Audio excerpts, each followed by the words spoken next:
Welcome into Northside Territory, Foul Territory Network's Cubs podcast. I'm Sahadev Sharma with my partner Patrick Mooney. We're your Cubs beat writers over at The Athletic. Patrick, winter is here, so I'm dressed appropriately. I'm at a Marriott, so I'm in season mode. This actually feels pretty good. Go. Yeah. Nice. All right. We got another mailbag episode here for Thanksgiving week. We're going to do two mailbags. You guys have a lot of questions. Last week, I think we did a mailbag last week or 2 weeks ago. The frustration wasn't nearly at the level it is now. A couple things before we even get into this. We're recording on Tuesday, November 26th. Winter meetings haven't even come yet. I get the frustration when there are rumblings out there that make it clear the Cubs aren't going after Juan Soto and Corbin Burns and that type of talent. I'd also just caution everyone about making assumptions about where this team is headed. Like they're 99.9% sure that they're going to look better on paper at the end of this winter. That now, if you like all the moves or not, that's a separate debate. But they've made a couple smaller moves to help the bullpen. I would not react like this offseason has already been decided. We'll get into where your frustrations lay and maybe try and explain some things, because I think some things have kind of been twisted over the past couple of weeks with what we've written, with what Ken's written, and of course a report from Bob Nightingale, our good friend. It's easy to twist these things and get to a really negative place. And I'm not saying you shouldn't be in a negative place. I'm just saying I don't think it's as bad as some fans have turned it to. Patrick, should we just get to the questions here? Yeah, let's do it. Yeah. All right. So the first one from Peyton Koopman: who is more likely to get traded, Cody Bellinger or Nico Hoerner? I honestly think both are doubtful or unlikely. I would say that some team may want Nico more at shortstop and maybe willing to overlook a very uncertain rehab. I think with Bellinger, the money, his volatility year to year is too much, although we'll see where Juan Soto signs. That could happen, by the end of the winter meetings, and maybe some teams could pivot, as you've written, as I've written, and say, well, maybe Bellinger for a year or two could help, bridge a team until the next big free agent. But I feel part of this is just sort of like the vacuum of kind of the offseason before stuff really starts happening, and just how stuck the Cubs are. I think you've made this clear. Like, they don't really want to trade either of these guys. Like, there's no like negative personality conflict going on. Right. It's just they're sort of stuck, and they don't have no trade clauses the way several of their key players do. Yeah, I agree with you that I think Nico may have more value on the trade market. Yeah, for sure. When you can market him as a shortstop, even with the injury, assuming that a team is able to look at the medicals and say, like, yeah, we're not concerned here. He'll be ready by April 15th. I'm throwing out a number. I'm throwing out a date. That's not a real date that we have. We're good with this. We'll take 2 weeks. We'll take losing 2 weeks for a plus defensive shortstop that can make a ton of contact and steal a ton of bases. I think there's value there. I don't think the Cubs are as aggressively moving or as aggressively trying to move Hoerner as they are with Bellinger. We'll get into that right now. Patrick, the next question is, why are the Cubs desperately trying to trade Bellinger when we, who are the Cubs, already have close to $55 million available before the luxury tax? Okay, we got into this last week, and I think it's something that's just important to get into continually. I think Jed Hoyer and Carter Hawkins and this front office kind of expected Cody Bellinger to opt out. Now, that doesn't mean they didn't plan for him to opt in. That doesn't mean that they were like completely blindsided and like, oh no, what do we do? I think their hope, like you said, is that they can market him as the number 2 outfielder after Juan Soto. Santander and Teoscar Hernandez have something to say about that, of course. Neither of them can play center field. Mhm. They don't have the versatility that Cody Bellinger has. Um, I'll say this. We'll get into the luxury tax thing. I wonder how much of what we're seeing, Ken had it, we've been hearing it, Bob had it. Teams don't want to deal with this contract like it's some albatross. I don't buy that as much. I feel like that's trying to cloud the market and make it seem like he's like some untradeable piece. I'm not buying that. Yeah. Yeah, I get it's a 1 year, it doesn't matter. In a second year, oh, maybe if he's bad, that drops his, he's going to opt in. And I'm sorry, I just don't think like he's some albatross contract that destroys, uh, everyone's desire to like spend. Like they just crushes everyone's payroll. Uh, I don't know if you agree with that or not, Patrick. I think sometimes we can be. Listen, we have to report what we hear, but I also think sometimes uh, we can be leveraged as media too.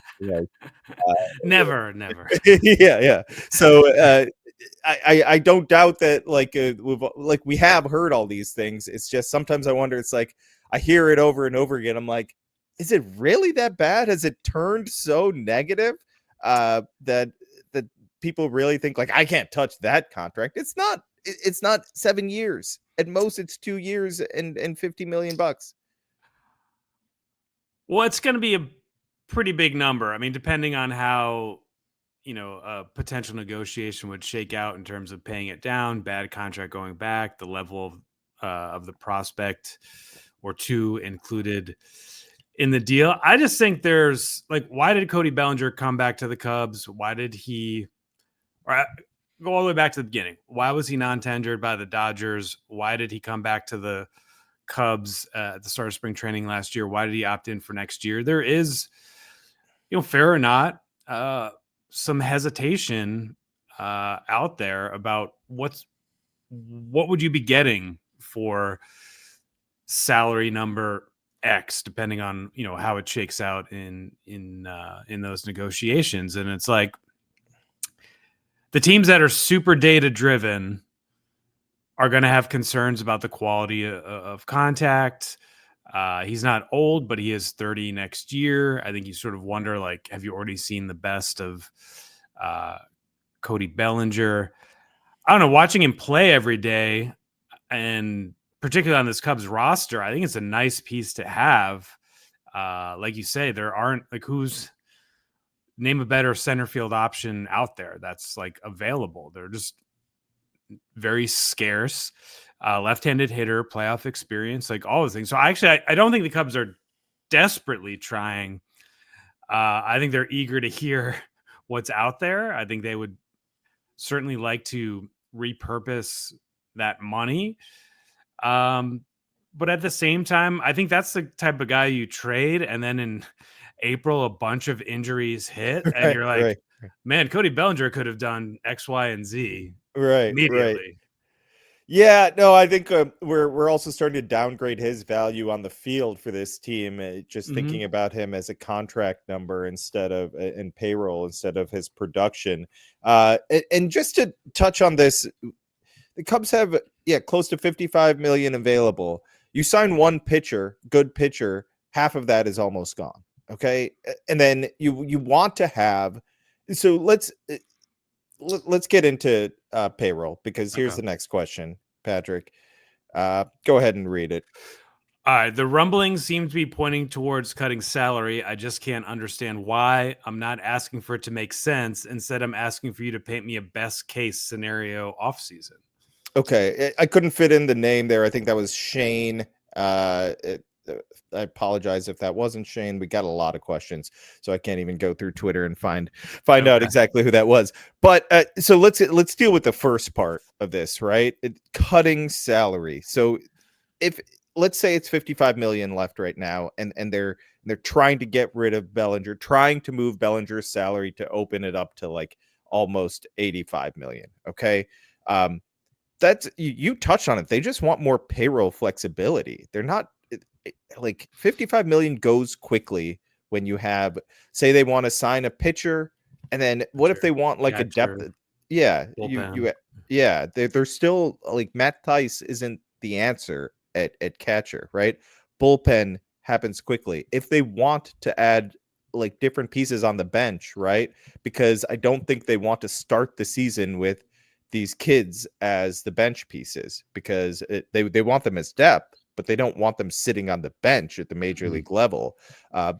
So there's going to be a few more, like, that money goes quickly. Yeah, it flies off the payroll quickly, and you need to find the right players to spend it on. They're looking for more flexibility there to do different things. Whether that's the right move to get rid of Bellinger or not, I'd need to see what more happens. I said this last time. I kind of look at it as, if they're moving Bellinger and they don't get anything of significance really in return other than payroll flexibility, that basically is the beginning of the offseason in my mind. It looks like, okay, this is how it would Mhm. have looked like if he opted out.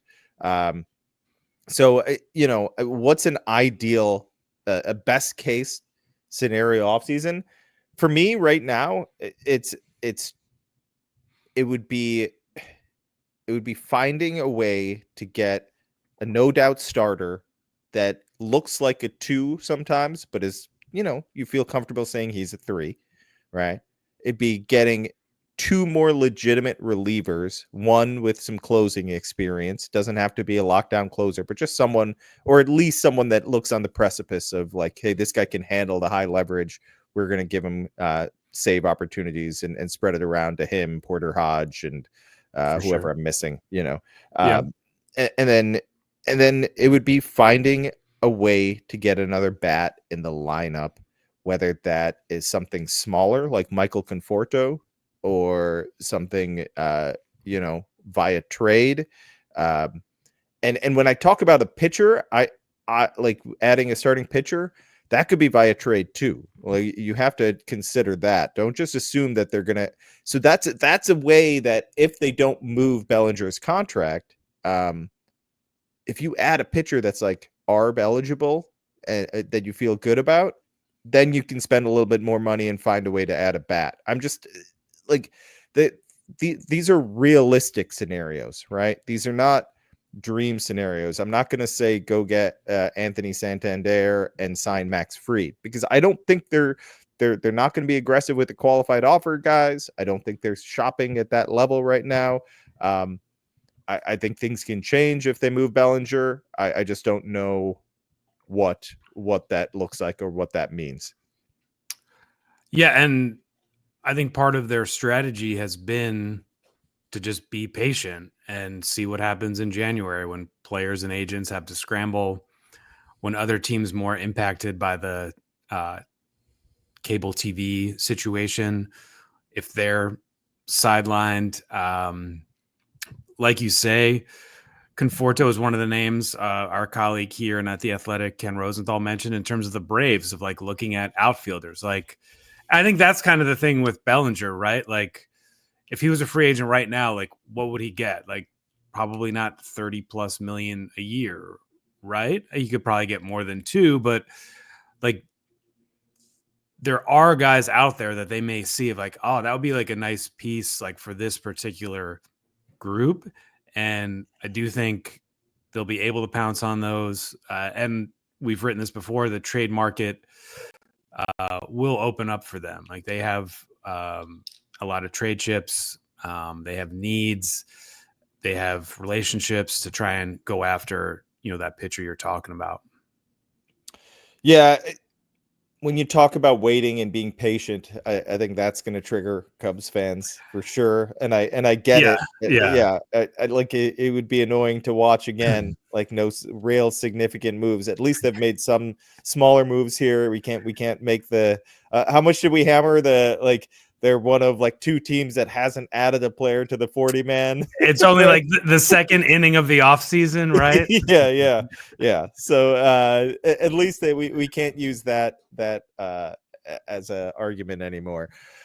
Is it a Tom Ricketts problem or a Jed Hoyer problem? If it's true, the team wants to get back under the luxury tax next year. Yeah, I think they may be under the luxury tax next year because it goes up 4 million from last year, and I think they're going to be hovering around. They're going to end up hovering around where they were last year. I think that is kind of that. This was my understanding, but well before they'd really finalized the budget. So I don't know how much that's changed. If it's changed dramatically, obviously by the way they've been behaving and the signals they're sending out, it doesn't seem like it's changed dramatically in either direction. But listen, Tom Ricketts gives Jed Hoyer a budget. And he has money to spend, and he has to spend it as he sees fit, right? And that's a budget for everything, right? All around, whether it's the players, manager's salary, the manager, the front office, how they set all that stuff up. I think that's who is it a problem? You can make an argument on either side, right? You could say like Jed isn't spending it the way he should. You can make that argument. He go get better players. I come back to an argument I made before. Yes, he spent about $240 million on this payroll. There were not many young players that were emerging yet. And the ideal combo is you spend your payroll and then you have super cheap young talent coming up as well. So you have the paid players, the well-paid players, veterans, Ian Happ, Seiya Suzuki, Dansby Swanson, Jameson Tyone, those guys, and then you have the rookies, the young players, Pete Crow Armstrong, Miguel Amaya, next year, Matt Shaw, Moises Ballesteros, maybe Cade Horton, right? Those guys are so much more affordable. And now you're talking about a $240 million payroll that looks a lot different. That's what I want. I want to see what they can do when they have that combo. Is their plan coming to fruition or not? I throw like Tom Ricketts is, I'll let you I answer think they're that. I think they're tied together in a lot of ways. I think their like outlooks on this are not totally dissimilar in terms of like resetting the market with 14-year contracts. Like Jed's concerns and hesitations I think are very similar to Tom's, and ultimately Jed's the one who has to operate within that structure. I think from ownership's perspective, 240 million is exponentially more than anyone else in their division, and therefore more than enough to win the division, even though historically that hasn't really proven to be the case. And so on the other hand, I think Jed has been a good company man. I think he's pretty loyal to the organization and has kind of presented a plan to ownership, which they signed off on. And he has, I think, done it in a way that makes sense from ownership's perspective. And so that's why, of course, this is a huge offseason for this front office. It's a huge year for them to make the playoffs or not. The results and accountability matter, but it's also like, it's not like Jed's gone rogue here or that like he hasn't been surprised by what the Ricketts are doing. Like I think there's a lot of kind of ownership in this from both the business side and the baseball side. And I think it's would be unfair to totally pin it on one or the other, even though that's probably what will happen if they don't win next year.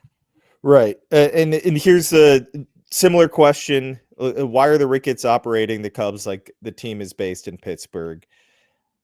Look, I think there's so much nuance here, and I think it's unfair to go to the extremes, right? Pittsburgh, I want to say they had a payroll of like 75 million last year. what happens in Pittsburgh is extremely embarrassing and frustrating to see from afar, and I'm sure the fan base there and everyone is is not happy with the way they do things. They have a lot of young talent, and they're not spending any money to upgrade around them. That's maddening, right? At least the Cubs are spending. It's what I said before. They're spending, and your fans are understandably not happy with the results, right? They're spending not at the level that I think they should, that many of you think they should. I think they should be just below the Mets and the Dodgers. I think that'd be nice if they were a top 5 payroll. They're like a top 10, right around their payroll. So it's not as extremely bad as like this is the cheapest owner. What a joke! But it's also not. Hey, you own all of Wrigleyville and and fill that ballpark up. Uh, Marquee is probably not doing as well as hoped, but not doing as terribly as every other Yeah. outlet around the game outside of like the Dodgers and a select few, right? Like most everyone else is not making any money from their TV companies if they even have one, Mhm. their TV deal. So it's that they have a nice situation financially. They're not spending like Steve Cohen, and that's just the reality. It's not going to happen. I also I don't think it's helpful to compare them to like just not spend at all, because it muddies up the waters, and it's just like there's nuance here. I think the way to reframe David's question would be, why aren't the Ricketts operating the Cubs like the Yes, ownership groups in Philadelphia and there San you go. Diego? And we'll see how the Padres move forward over the next couple of years, and whether that does cripple their operation. But you've seen the energy at Petco Park and how good that team has been, and how they were able to like reimagine it on the fly. Philadelphia was a straight ownership decision to say, yeah, we're going for it. And they have Dave Dombrowski, who is very good at kind of twisting ownership's arm to spend more money. Again, we'll see with Philadelphia, like what sort of cliff they're approaching or not. And you're right. Like this just does come down to ownership. Steve Cohen, like the Mets, were a second team in that town, and maybe they always will be. But the gap is certainly closing, where they can go, dollar for dollar, player for player, with the Yankees. And I do think what you alluded to earlier, Sahadev, is relevant. Of okay, when the Cade Hortons and the Matt Shaws are on those minimum salaries again, how are they going to really like turbocharge this roster? Because that was the big thing in 2016, right? If you have Chris Bryant and Javi Baez and Addison Russell, all these guys making virtually nothing, and then they kind of went for it. And that would probably be Jed's argument here, or his presentation to ownership and the fan base, of like, all right, once these pieces are in place, Pete Crow Armstrong before as a pre-arbitration player, for example, Michael Bush, you'd have after 2026 some of these guys who were paid the higher AAV to come to Chicago and kind of dress up the product and make it look a little more respectable. Those things fall off as well. And then I think maybe you'd see the Cubs unleash to a certain extent. Not always fair to like drop Theo's name in these things, but he clearly was a catalyst for a lot of what Right. happened in that area. And it's kind of to be determined how they'll operate when if a similar opportunity presents itself. Right. And I just wanted to touch on this before we wrap up the episode, but you kind of touch on it a couple times here. Uh, People like Dave Dombrowski have a way about them that they're able to get more out of their owner. They're able to like kind of sell it to the owner, like, no, let's go for this in a different way. Let's push all in. Let's and Theo had that ability, right? Theo was really good at that. And then it stopped working. and and I don't think Yeah. Theo was thrilled about that. And Jed kind of is like, these are my working parameters, and I'm not going to, I don't know if it's Jed not pushing or Jed just saying like, this is the reality that I'm faced with, and I'm not going to bother to deal with it. But that's a real thing, having a front office, having a head of baseball ops that's able to kind of push the owner, and having an owner that's willing to be pushed.